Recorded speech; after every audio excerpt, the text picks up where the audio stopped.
Although people claim that hospitals are magical places, I was standing at the edge of my mother's bed that night. The fluorescent light above us hummed softly, and the monitor next to us gave the impression that we were in a waiting area for final departures. Each beep was a sluggish countdown. She blinked in a tired cadence. Her feeble breaths caused her chest to rise and fall, almost imperceptible beneath the small blanket. I extended my hand and covered hers, but it remained frigid.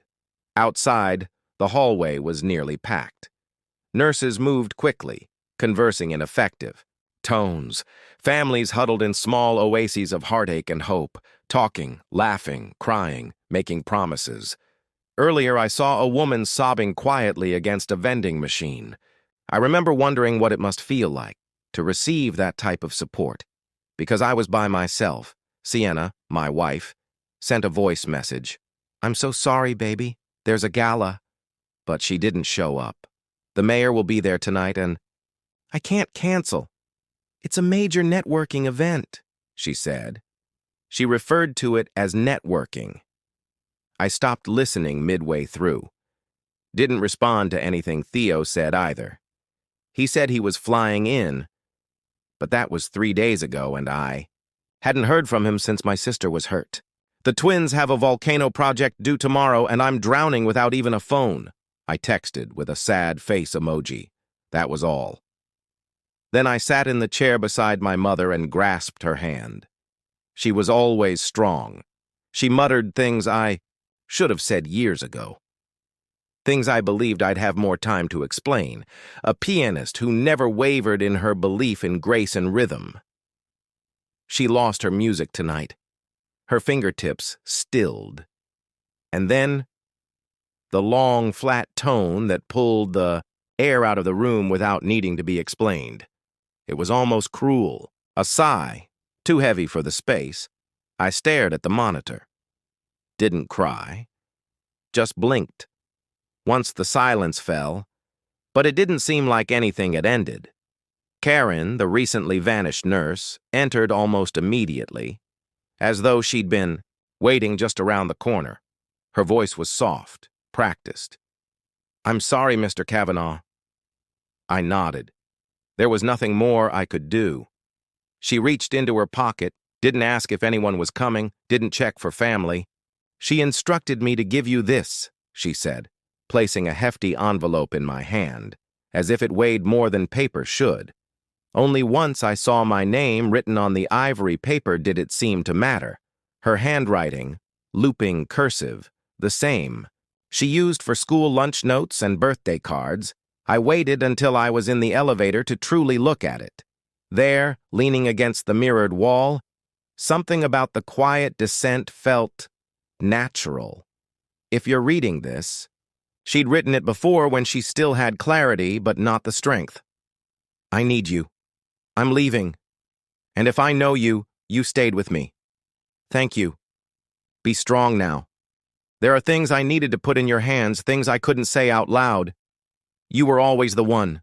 The elevator dinged. I gulped. Instead of leaving, I hit the button to go back up, pressed my back to the wall, continued reading. "I am aware of Harper, of Theo, and I understand how it must feel to read this alone, Sienna. But they have all been robbing me, robbing us of miles for years. I needed confirmation, undeniable proof, so we kept it a secret. You can find it at the house." My heart thumped, hard, loud in my ears.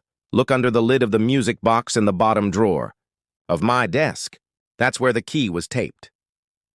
"I wanted to protect you while I could, but some things will catch you off guard. Only a son can correct what a mother could not." No signature, no goodbye. Just the end.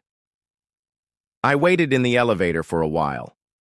When I stepped into the lobby, it was mostly empty. As I walked into the night air, my phone buzzed. A text from Sienna. "How is she?" I didn't respond. I went to the parking lot, got into the car, and sat there. While the engine idled, my mother had just died in front of me, and the people who said they loved her, who claimed to love me, couldn't be bothered to come. And now I was holding a letter that suggested a betrayal, so deep it made the night itself feel untrustworthy. I screamed, gripped the envelope, soft, ivory paper. The last time her hands had held anything meant, for me, these weren't just farewell words. They were a warning, a passing of the torch. I started the car, and I drove to her house, because her final goodbye was meant for me alone. And tomorrow I would discover that I could never return home again. It would be filled with imposters. Perfume. And a voice that made me sick. I spent the night driving. The cold wind from the windows kept me alert, but I was angry, focused, unforgiving. Her house sat peacefully on its hill, the porch light still on, as if waiting for me, like she used to. When I got home from school, I unlocked the door. The scent of old wood, lavender, and something spicy hit me instantly. Mom's weekend baking. I stood in the foyer for a long moment. This was the last place she occupied before the hospital took her. To me, this was sacred ground. I moved toward the study. The cherry wood desk, the blue velvet chair, old Christmas lists. I dropped to my knees. The bottom drawer was locked. So I reached for the music box, opened the lid.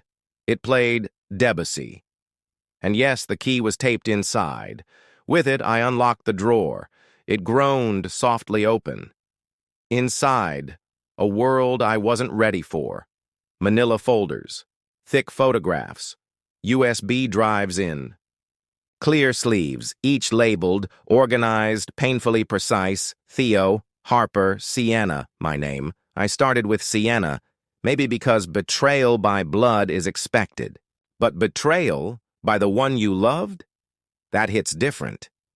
In the first photo, a red coat, a laugh, her hand, intimate, on Victor Blackwell's arm. More photos, different outfits, same closeness. Then spreadsheets, loan applications with my forged signature. Fake accounts with his face grinning smugly. Transfers from my company using her maiden name. I felt sick. Eyes burning. Mom didn't just suspect something, she proved it. Theo's folder, wire transfers from Mom's charity foundation. To Brighter Linted, a shell company. The Caymans, Harper's folder, receipts, tuition, private nannies, luxury handbags, all paid for from an offshore account. Then I opened mine. Emails, messages I had never seen. Mom wrote me letters she never sent. She noticed the trust questions, Sienna's false interest, Theo's suspicious car, Harper's indifference. She saw everything. But